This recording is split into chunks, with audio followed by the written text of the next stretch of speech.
Hello guys, very good morning. આજ ફરીથી એક નવા વિડીયોમાં તમારા બધાનું સ્વાગત છે. ગાઈઝ, કાલે વિડીયો નહોતો આવ્યો અને એના એક દિવસ પહેલાં બી આઈ થિંક નહોતો આવ્યો, તો થોડું કામમાં ઉપર નીચે થઈ જાય છે. ટાઈમ મળતો નથી એટલો બધો. સવારથી સાંજ સુધી ફૂલ સ્કેડ્યુલ એકદમ હેક્ટિક હોય છે.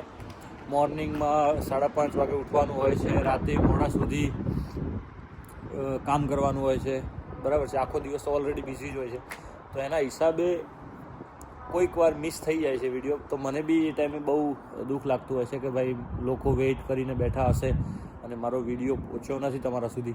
બટ કોશિશ કરીશું કે તમને લેટડાઉન નહીં કરીએ. એવરી ડે આપણો વિડીયો આવશે જ.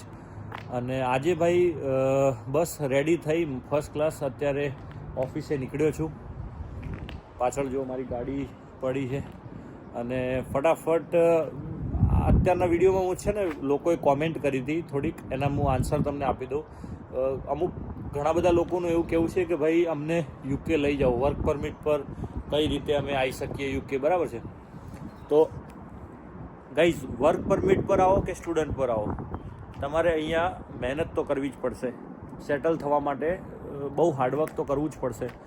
બટ હા, અત્યારે જે વર્ક પરમિટનો જે સિનારીઓ છે ને એ થોડોક ટફ છે, કેમ કે અહીંયા આવ્યા પછી લોકો છે ને કામ નથી આપતા. કંપનીઓ છે ને તમને અહીંયા બોલાવી દેશે, અહીંયા તમે આવી બી જશો, બટ અહીંયા આવ્યા પછી તમને કામ 99% તો ના કહી શકાય, બટ 90% લોકો સાથે એવું થાય છે.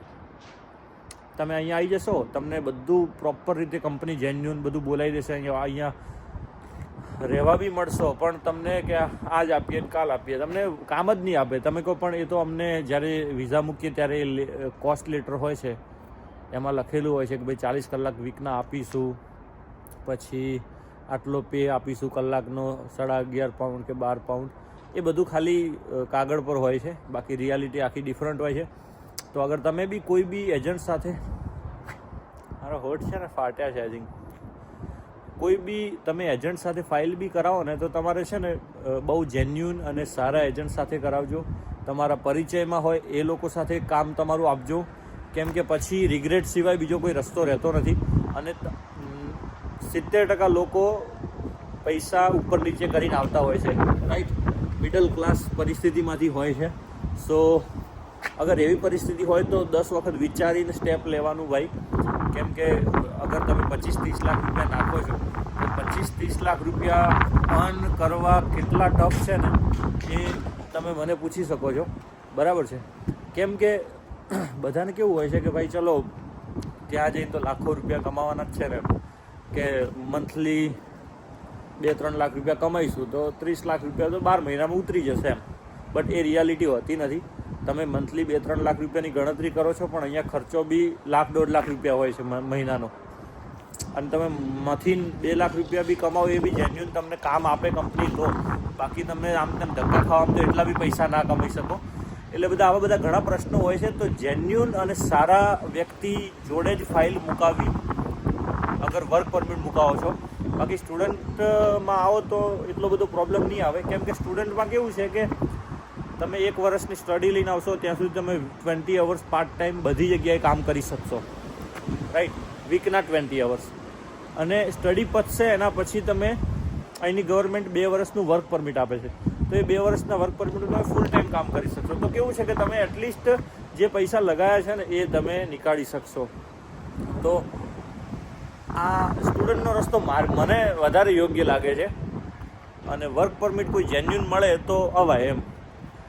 આ બધી વાત છે. બાકી બધાનું કોમેન્ટ હોય છે કે ભાઈ ત્યાં ગયા પછી કેટલા બધા પૈસા કમાઈ શકાય, આમ તે. ભાઈ એ બધું પર્સન ટુ પર્સન ડિફરન્ટ હોય. અમુક લોકો અહીંયા આવીને 6-12 મહિનામાં બી સારા સેટ થઈ ગયા છે. અમુક લોકો 10-10 વર્ષથી બી ધક્કા ખાય છે. એટલે ડિપેન્ડ ઓન યુ કે તમે કેટલા જુગાડી છો, તમે કેટલા ટેલેન્ટેડ છો, તમે કેટલા સ્માર્ટ છો, એ બધું તમારી પર ડિપેન્ડ છે. બાકી આ રીતે ઘણી બધી કોમેન્ટો હતી, બટ હવે હું 1 by 1 કોઈ વાર ફરી એક વિડીયો બનાવીશ, એમાં લઈશ. તો બસ આ રીતે તમે બી કંઈ બી ક્વેશ્ચન હોય તો મને કોમેન્ટ કરો. અને ઇન્સ્ટાગ્રામની લિંક ડિસ્ક્રિપ્શનમાં છે, તો ફટાફટ જઈને ફોલો કરી લો. ઇન્સ્ટાગ્રામમાં બી 10K મારા થવા આવ્યા છે, અને યુટ્યુબની અંદર બી સબસ્ક્રાઈબ કરી લો અગર તમે ના કર્યું હોય તો. Thank you guys. બસ હસતા રહો, મુસ્કુરાતા રહો, તમારી સેહત અને તમારા મમ્મી પપ્પાનું બહુ જ ધ્યાન રાખો. Good bye.